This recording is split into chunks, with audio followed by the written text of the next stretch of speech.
Tip or fade tutorial. First step, trimmer, gawa ng guidelines. And then burahin yung guidelines gamit ng 0.5 na guard, lever close.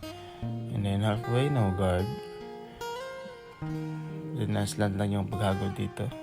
Next, number 1 na guard, soft lang yung paghagod papunta sa itaas.